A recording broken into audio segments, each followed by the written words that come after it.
British Union is the movement of the people of Britain. It is their answer and their challenge to the tyranny that today oppresses them.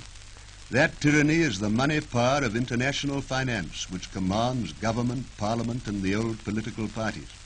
In the service of finance, an obsolete and decadent system is preserved both in government and industry. Government is paralyzed by a system of universal talk in which nothing can be done, in order that real power may rest elsewhere, not in the hands of those chosen by the people, but in the hands of those chosen by finance. Industry is tied to the international system of 100 years ago, again in the interests of finance alone. In both home and foreign markets, British workers have to compete against the cheap coolie labor of the East, paid a third of our wages and working for 10 hours a day.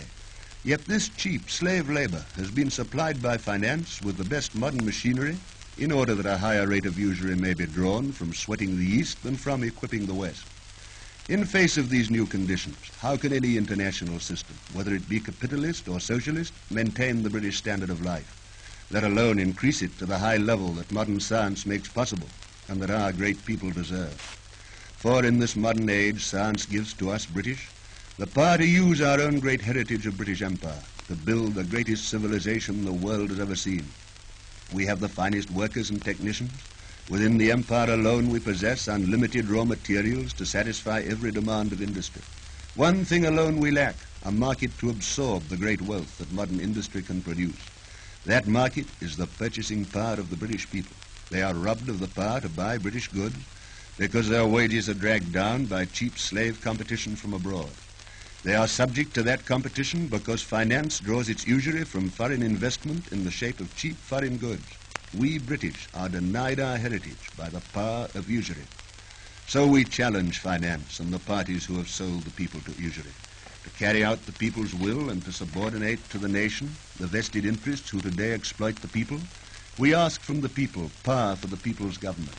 That power will be freely given by the vote of the people and can be removed by the vote of the people.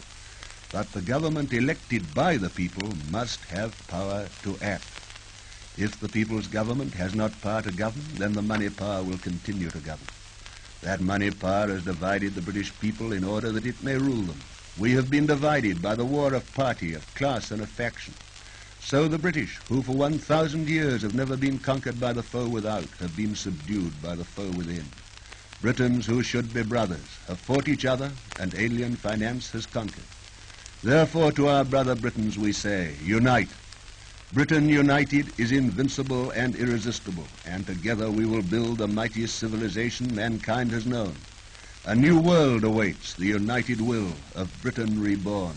Britain's advance in British Union.